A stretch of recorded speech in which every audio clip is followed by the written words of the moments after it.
Bismillahirrahmanirrahim. Assalamualaikum warahmatullahi wabarakatuh. Yang terhormat Bapak Fajar Farhan Hikam, SSY MPD. Yang terhormat Bapak Mahlil Nurul Ihsan, SPDI MPD, selaku dosen pengampu mata kuliah Ulumul Al-Quran dan Ulumul Hadis. Dan tak lupa juga kepada teman-teman semua yang saya cintai dan saya banggakan. Puji dan syukur marilah kita panjatkan kepada Allah Subhanahu wa Ta'ala, serta sholawat serta salam semoga selalu tercurah limpah kepada Nabi kita Nabi Muhammad SAW. Topik yang akan kita bahas pada video pembelajaran kali ini yaitu tentang komponen-komponen hadis. Tapi sebelumnya, izinkan kami memperkenalkan diri. Kami dari kelompok 8 dengan anggota yang pertama ada Fahla Wulan Fauzia N dengan NIM 121205054. Yang kedua ada Fatah Afiatul Karimah dengan NIM 121205058. Yang terakhir ada saya sendiri selaku moderator. Perkenalkan, nama saya Febrin Azhari Rahman dengan NIM 121205060. Materi yang akan kita bahas dalam video pembelajaran kali ini yaitu tentang komponen-komponen hadis. Di dalam komponen-komponen hadis yaitu ada sanad, matan, dan rawi. Materi sanad yang akan dijelaskan oleh Saudari Fatah Afiatul Karimah. Materi matan akan dijelaskan oleh Saudari Fahla Wulan Fauzia. Dan yang terakhir materi rawi akan dijelaskan oleh saya sendiri. Kepada Saudari Fatah Afiatul, saya persilakan waktu dan tempatnya.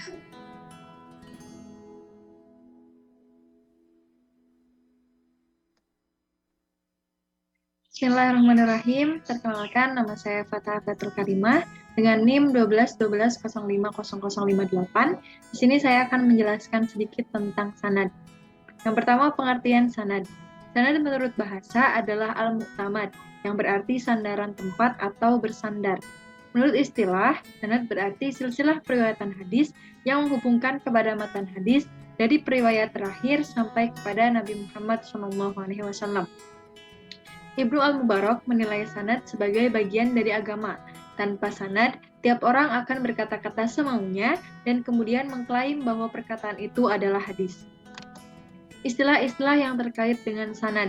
Yang pertama ada isnad, yang berarti mengangkat atau menyederhanakan suatu hadis kepada yang mengatakannya.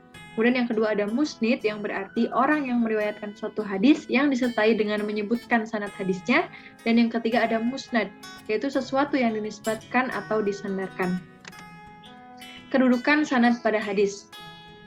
Dari pengertian sanad tadi dapat kita simpulkan bahwa sanad adalah suatu berita tentang cara yang menyambungkan antara kita dengan matan hadis. Dengan demikian, mustahil mendapatkan hadis tanpa melalui sanad. Bahkan sebagian ulama berpendapat bahwa sanad hadis merupakan bagian dari agama. Sebagaimana pendapat dari seorang ulama yaitu Muhammad Ibnu Sirin yang mengatakan bahwa sesungguhnya pengetahuan hadis adalah agama, maka perhatikanlah dari siapa kamu mengambil agamamu itu. Maksud dari perkataannya ini adalah, dalam memahami suatu hadis sangat penting diteliti terlebih dahulu para periwayat yang terlibat dalam sanad hadis yang bersangkutan. Selanjutnya ada unsur-unsur hadis. Unsur-unsur hadis yang pertama ada rijal al-hadis. Rijal al-hadis menurut bahasa berarti orang-orang di sekitar hadis. Rijal merupakan jamak dari kata rojul yang artinya kaum pria. Totok Jumantoro mengumumkakan bahwa ilmu rijal al-hadis adalah suatu ilmu yang di dalamnya dibahas tentang keadaan perawi, perjalanan hidup perawi, baik dari golongan sahabat, golongan tabi'in, dan tabi'in tabi'in. Sementara itu, Syuki al-Sholih memberikan pengertian rijal al-hadis adalah ilmu untuk mengetahui para perawi hadis dalam kapasitasnya sebagai perawi hadis. Segi-segi rijal al-hadis yang diteliti ada dua.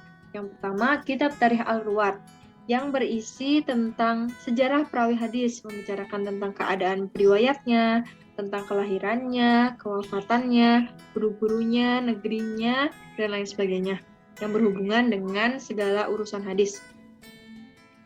Kemudian ada kitab Al-Jarh wa At-Ta'dil, yaitu kitab yang membahas tentang kritik yang berisi celaan dan pujian terhadap para periwayat, memberikan informasi tentang kualitas pribadi seorang perawi, baik dari segi integritas kepribadiannya maupun dari segi kapasitas intelektualnya, sebagai upaya untuk mengenal lebih dekat para periwayat hadis agar dapat mengetahui lebih rinci tentang kondisi periwayat tersebut. Unsur-unsur sanad yang kedua ada ittisal al-ruwat atau bersambungnya sanad, yaitu tidak terputusnya mata rantai periwayat dari Rasulullah SAW sampai kepada mukharrij atau yang menghimpun hadis. Maksud dari kaidah ini adalah para perawi yang terdapat dalam suatu sanad menerima langsung hadis tersebut dari perawi sebelumnya, begitupun seterusnya hingga akhir sanad. Untuk mengetahui bersambung atau tidaknya sebuah sanad, biasanya para ulama hadis melakukan hal sebagai berikut. Yang pertama, mencatat semua nama perawi dalam sanad yang diteliti. Yang kedua, mempelajari sejarah hidup masing-masing perawi. Dan yang ketiga, meneliti kata-kata periwayatan yang digunakan perawi untuk menegaskan proses periwayatan. Unsur-unsur sanad yang ketiga ada at-tahammul wa al-ada, yaitu metode atau jalan periwayatan. At-tahammul berarti membawa atau menerima, al-ada berarti sampai atau menyampaikan. Kemudian kelayakan at-tahammul. Yang pertama ada tamyiz atau mumayyiz dengan umur minimalnya adalah 5 tahun. Dan yang kedua ada absah, yaitu memiliki pendengaran yang memadai. Kemudian kelayakan al-ada. Yang pertama ada Islam, yang kedua balik, yang ketiga sifat adil, dan yang keempat adab atau kuat ingatan dan tidak dungu. Dari unsur-unsur sanad tersebut dapat kita simpulkan bahwa hadis dikatakan sahih apabila sesuai dengan kaidah-kaidah sebagai berikut. Yang pertama, sanad bersambung, yaitu tiap-tiap riwayat dalam sanad hadis menerima riwayat hadis dari periwayat sebelumnya, begitupun seterusnya sampai kepada akhir sanad hadis itu. Yang kedua, seluruh periwayat dalam sanad bersifat adil. Kriteria dari sifat adil yaitu beragama Islam, mukallaf, melaksanakan ketentuan agama, dan memelihara muru'ah. Kemudian yang ketiga ada seluruh periwayat dalam sanad bersifat dhobit atau kuat ingatannya. Dan yang terakhir, terhindar dari syu'zud atau kejanggalan dan ilat atau cacat. Contoh sanad dalam hadis. Disediakan sebuah hadis tentang rukun Islam. A'udzubillahi minasyaitonirrajim. Bismillahirrahmanirrahim. An Abi Abdurrahman Abdullah bin Umar bin Al-Khattab radhiyallahu anhu qala sami'tu Rasulullah sallallahu alaihi wasallam yaqulu buniyal Islamu ala khamsin syahadatu an la ilaha illallah wa anna Muhammadar Rasulullah wa iqamus sholati wa ita'uz zakati wa hajjul baiti wa shaumu ramadhana. Rawahul Bukhari Muslim. Dari hadis tersebut dapat kita ketahui bahwa deretan kata-kata mulai dari An Abi Abdurrahman Abdullah sampai kepada Sami'tu Rasulullah sallallahu alaihi wasallam itulah yang dinamakan sanad. Dapat kita ketahui bahwa Abi Abdurrahman menerima hadis dari Abdullah bin Umar bin Khattab dan Abdullah bin Umar bin Khattab mendengar dari Rasulullah sallallahu alaihi wasallam. Maka dari itu hadis ini termasuk hadis sahih karena sanadnya tersambung. Seperti itu. Mungkin cukup sekian penjelasan dari saya. Mohon maaf apabila banyak kekurangan. Selanjutnya akan dilanjutkan oleh pemateri selanjutnya. Terima kasih. Baik teman-teman, sebelumnya perkenalkan kembali nama saya Fahla Wulan Fauzia N dengan NIM 121205554. Di sini saya akan mempresentasikan mengenai matan hadis. Seperti yang teman-teman lihat di layar masing-masing, di sini ada dua pengertian mengenai matan, baik secara bahasa maupun secara istilah. Yang pertama kita masuk secara bahasa terlebih dahulu. Matan secara bahasa artinya keras, kuat, atau segala sesuatu yang nampak. Kemudian kata al-matan itu sendiri memiliki arti yakni ma'irtafa'an minal ard, atau artinya tanah yang meninggi. Kemudian matan secara istilah pula diartikan yakni ma yantahi ilaihi sanad minal kalam, atau suatu kalimat tempat berakhirnya sanad. Kemudian yang kedua yakni alfadul hadis allati taqumu biha ma'ani, atau lafaz-lafaz hadis yang di dalamnya itu mengandung makna-makna tertentu. Maka dari pengertian dua yang banyak ini kita bisa menyimpulkan bahwa matan itu ialah isi ataupun redaksi ataupun hal yang dimaksud daripada sebuah hadis atau alasan daripada sebuah hadis disampaikan gitu. Untuk menyampaikan apa sih isi dari hadis itu. Nah, itu yang namanya matan. Dan biasanya matan itu penempatannya sesudah sanad dan sebelum riwayat. Kita lanjut kepada slide yang berikutnya.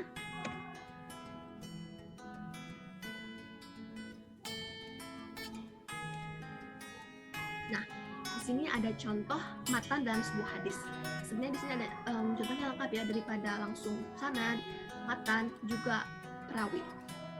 Tapi di sini kita akan bahas semua langsung ya teman-teman.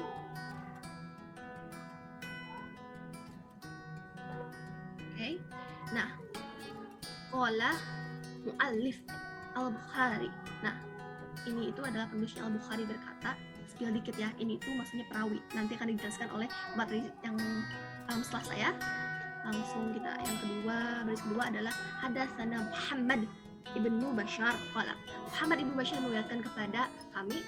Kita lihat di sini ada tulisannya meriwayatkan. Kita anggap aja ya, kalau misalkan ini tuh intinya itu dia itu maksudnya sanad kalau ada kata meriwayatkan.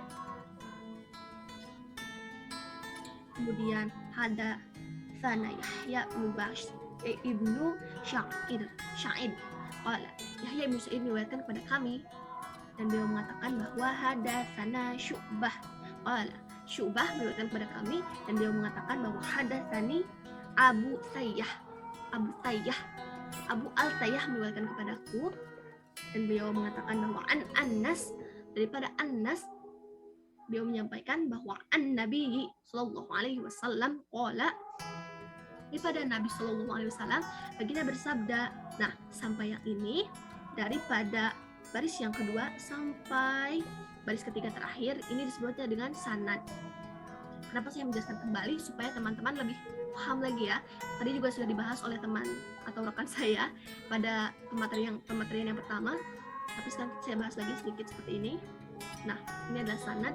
Kemudian of course, kalau misalkan matannya ini yang terakhir ya, yang ada dua ini. Nah, ini adalah matannya. Ini matan daripada sebuah hadis. Kita baca bareng-barang, yakni yasirru wala tu'assir. Mudahkan, jangan susahkan. Wabashiru wala tunaffir. Gembirakan, jangan buat orang lain menjauh. Tentunya kita bisa lihat ya teman-teman bahwa secara kasat mata aja bisa dilihat bahwa inti daripada sebuah hadis ini adalah baris kedua yang terakhir ini. Maka nantinya juga teman-teman akan lebih mudah untuk mengetahuinya ketika hal yang dibicarakan atau intinya itu tertulis dalam sebuah hadis. Nah, ini berarti bagian mata. Kemudian yang ada tulisannya dari ini menuju ini menuju ini menuju ini, biasanya itu yang disebut dengan sanad. Terus kemudian yang ada di akhir biasanya wahul bla bla bla, itu biasanya adalah pasti ya, itu adalah rawi. Nah, kita bisa lanjut ya di slide yang berikutnya. Oke. Karena berkembangnya zaman, tentunya berkembang juga pengetahuan orang-orang, dan orang-orang juga mengembangkan matan ini ya menjadi suatu hal yang lebih rinci lagi. Apa maksud saya di sini? Kita bahas dulu ya ke yang pertama, matannya. Nah, matan yang dimaksud pada pembicaraan ini ialah karya asal seseorang yang lazimnya menggunakan bahasa yang universal, singkat, dan padat. Kemudian syarah, ini yakni penjabaran atau pendeskripsian yang lebih terurai dan terperinci. Bisa dinyatakan kalau misalkan matan itu adalah dia yang ada di dalam hadis tersebut, sedangkan syarahnya itu adalah pengembangan dari matannya. Jadi lebih dijelaskan kembali apa itu inti daripada matannya. Jadi dalam sebuah matan ada satu hal yang memang masih perlu penjelasan atau emang masih bisa dijabarkan. Nah, yang bisa menjabarkannya itu adalah syarah. Kalau misalkan kita masukkan kepada dalam bidang biologi, matannya itu bisa disebut dengan bronkusnya. Kalau misalkan syarahnya itu ada percabangan, yaitu bronchus. Okay. Nah, ketika teman-teman paham mengenai sesuatu, tentunya teman-teman bisa membedakan kan yang mana yang benar, yang mana yang salah. Tentunya sama halnya dengan juga matan. Ketika teman-teman sudah lebih paham mengenai matan, maka teman-teman akan tahu bahwa ada yang namanya dengan cacat matan, yakni dimana ketika sebuah hadis memiliki kecacatan pada matannya, maka dapat membuat sebuah hadis yang sebelumnya qawi atau kuat menjadi dhaif atau lemah. Nah, misalnya ketika suatu hadis diberi tambahan pada pertengahannya atau diputarbalikan maknanya sehingga akan menimbulkan perbedaan pengertian daripada lafaz yang sebelumnya. Kita lanjut ke slide yang berikutnya. penelitian terhadap matan. Secara umum, ada 3 langkah metodologis kegiatan penelitian matan dalam hadis, yakni yang pertama, meneliti matan dengan melihat kualitas sanadnya. Yang pertama, sanadnya harus memenuhi syarat. Maksudnya gini ya teman-teman, banyaknya ulama hadis itu meneliti daripada hadisnya terlebih dahulu, daripada sanadnya terlebih dahulu, baru kepada matannya. Alasannya ialah karena tanpa adanya sanad, maka suatu matan ini tidak dapat dinyatakan sebagai berasal daripada Rasulullah Shallallahu Alaihi Wasallam, sehingga sangat diperlukan dari terlebih dahulu ada sanadnya. Bukan berarti lebih penting sanadnya saja, tapi memang diharuskan seperti itu. Bagaimana sih sanad yang memenuhi syarat? Nah, dia itu kualitasnya sahih atau minimal dia tidak termasuk berat kepada doifnya, ataupun dia nggak terlalu condong kepada doifnya. Kalau misalkan dia terlalu condong kepada doifnya, tentu saja ketika dilakukan penelitian lebih lanjut ya, diketahui lebih lanjut, dia tidak akan memberikan atau menampakkan hujah ataupun dalil atau memberikan bukti terhadap hadis yang bersangkutan atau materi yang bersangkutan. Kemudian yang kedua, berarti susunan matan semakna. Jadi perbedaan lafaz, kita baca dulu ya. Menurut ulama hadis, perbedaan lafaz yang tidak mengakibatkan perbedaan makna asalkan sanadnya sama-sama sahih, maka hal itu dapat ditoleransi. Ketika kita menemukan banyak hadis-hadis yang maksudnya itu, misalnya kita menemukan hadis-hadis yang memiliki perbedaan lafaz, tapi dia tidak mengakibatkan perbedaan makna, sehingga lafaznya memang berbeda antara satu dengan lainnya, tetapi maknanya tetap sama, intinya tetap sama, dan sanadnya juga sama-sama sahih, maka daripada itu hadis tersebut, matan tersebut dapat ditoleransi, dapat diterima teman-teman. Kemudian yang kedua, akibat terjadinya perbedaan lafaz, yaitu menggunakan metode muqaranah perbandingan atau perbandingan. Teman-teman, metode muqaranah ini bisa digunakan bukan hanya untuk penelitian terhadap matannya saja atau lafaz-lafaz hadisnya saja juga, tapi dia bisa digunakan untuk sanadnya juga. Ketika sudah diketahui nih ya, sanadnya itu memenuhi syarat, ataupun misalkan ketika misalkan sanad-sanadnya sudah memenuhi syarat, kita juga bisa menggunakan metode ini sebagai upaya lebih mencermati susunan matan yang lebih dapat dipertanggungjawabkan keasliannya. Sehingga kalau misalkan semuanya udah sahih, sama-sama sahih, maka bisa digunakan metode ini agar lebih mengetahui mana sih yang lebih dapat dipertanggungjawabkan keasliannya, seperti itu. Kemudian kita masuk yang ketiga atau yang terakhir, yaitu meneliti kandungan matan. Yang pertamanya itu kandungan matan yang sejalan. Nah, banyak banget misalkan teman-teman pengen mengetahui nih, ada nggak sih hadis-hadis yang memiliki topik permasalahan yang sama. Nah, agar teman-teman tahu, bisa menggunakan metode tahrijul hadis bi al-maudu. Jika teman-teman menggunakan metode tersebut dan teman-teman sudah tahu nih bahwa iya ada, nah setelah itu teman-teman bisa langsung meneliti bahwa sanadnya itu udah memenuhi syarat belum. Ketika sudah, teman-teman bisa masuk lagi nih kepada metode muqaranah atau perbandingan, masuk lagi ke yang kedua, sehingga nanti teman-teman bisa mengetahui bahwa dapat gitu loh, teman-teman bisa mendapatkan susunan matan yang lebih dapat dipertanggungjawabkan di antara banyaknya topik-topik masalah yang sama di dalam banyaknya matan. Kemudian yang kedua adalah membandingkan kandungan matan yang tidak sejalan. Tidak sejalan di sini maksudnya adalah bertolak belakang daripada Al-Quran. Bisa jadi seperti itu ya, secara kita lihat nampaknya seperti itu. Ketika banyak hadis yang seperti itu, misalkan teman-teman bisa menggunakan metodenya itu disesuaikan daripada matan-matan tersebut. Kemudian yang ketiga adalah menyimpulkan hasil penelitiannya. Ada 2 hasil yang sebenarnya bisa teman-teman nanti ketika melakukan penelitian simpulkan. Yang pertama itu yakni kualitas matanya itu dia sahih, yang kedua kualitas matanya itu dhaif. Hanya 2 itu ya teman-teman. Paham kan? Kita lanjut ke slide yang berikutnya. Nah, menurut jumhur ulama al-hadis, bahwa tanda-tanda matan hadis yang palsu itu ada beberapa macam. Ada 7 di sini dinyatakan, bahwa yang pertama itu ketika susunan bahasanya rancu. Sedangkan Rasulullah SAW itu sangat fasih dalam berbahasa Arab dan memiliki gaya bahasa yang khas. Jadi mustahil mengeluarkan pernyataan yang rancu tersebut. Jadi ketika teman-teman melihat hadis yang memang bahasanya itu rancu, maka teman-teman bisa lebih hati-hati gitu ya. Itu udah tanda waspada bahwa perlu lebih diteliti nih, ini beneran sahih atau enggak hadisnya, atau palsu. Kemudian yang kedua, kandungan pernyataan bertentangan dengan akal sehat dan sangat sulit ditafsirkan dengan rasional. Ini sebenarnya udahlah ya teman-teman, karena misalkan banyak banget nih orang-orang yang ketika bertolak belakang dengan akal pikiran, dia jadi bahan pertanyaan terus-menerus. Jadi hati-hati nih teman-teman ketika melihat hadis yang memang bertolak belakang daripada logika manusia. Kemudian yang ketiga, kandungan persyaratan bertentangan dengan tujuan pokok ajaran Islam, misalnya berisi ajaran untuk berbuat maksiat. Yang keempat, kandungan pernyataan bertentangan dengan sunatullah. Yang kelima, kandungan pernyataan bertentangan dengan fakta sejarah. Yang keenam, kandungan pernyataan yang bertentangan dengan petunjuk Al-Quran maupun hadis mutawatir yang telah mengandung petunjuk secara pasti. Yang ketujuh, kandungan pernyataannya berada di luar kewajiban diukur dari petunjuk umum ajaran Islam. Misalnya, amalan tertentu yang menurut petunjuk umum ajaran Islam ini dinyatakan sebagai amalan yang tidak seberapa pahalanya. Tetapi diiming-imingi dengan balasan pahala yang sangat-sangat luar biasa. Jadi dilebih-lebihkan teman-teman. Yang kecil misalkan dilebih-lebihkan, tetapi misalkan yang memang pahalanya besar malah jadi disembunyiin, dihilangin gitu, kayak gitu. Nah, mudah-mudahan teman-teman paham ya mengenai penjelasan daripada matan tadi, baik daripada pengertian matannya, bisa menunjukkan yang mana matan hadis dan mana sanad dan mana juga perawi, kemudian bisa mengetahui juga yang mana tanda-tanda, yang bagaimana sih tanda-tanda bahwa matan hadis tersebut palsu, serta bagaimana dalam penelitian matan hadis. Seperti itu. Dan terima kasih teman-teman. Sekarang akan dilanjut oleh pemateri selanjutnya, yaitu akan membahaskan mengenai perawi. Terima kasih teman-teman.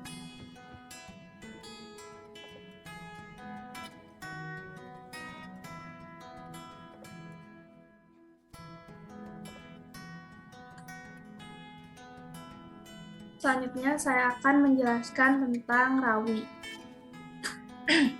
Kata rawi atau ar-rawi berarti orang yang meriwayatkan atau memberikan hadis. Antara sanad dan rawi itu merupakan dua istilah yang hampir sama. Yang membedakan antara sanad dan rawi adalah dalam dua hal, yaitu dalam hal pembukuan hadis dan dalam hal penyebutan silsilah hadis. Baik, selanjutnya contoh rawi atau periwayat hadis dari beberapa tingkatan. Yang pertama, periwayat hadis dari tingkatan sahabat. Ada Abu Hurairah, Aisyah, Anas bin Malik, dan lain-lain. Yang kedua, periwayat hadis dari tingkat tabi'in.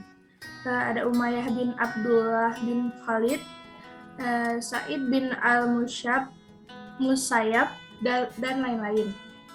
Yang ketiga, periwayat hadis dari tingkatan mudawin, yaitu ada Imam Bukhari, Imam Muslim, Imam An-Nasa'i, Imam Ahmad, dan lain-lain.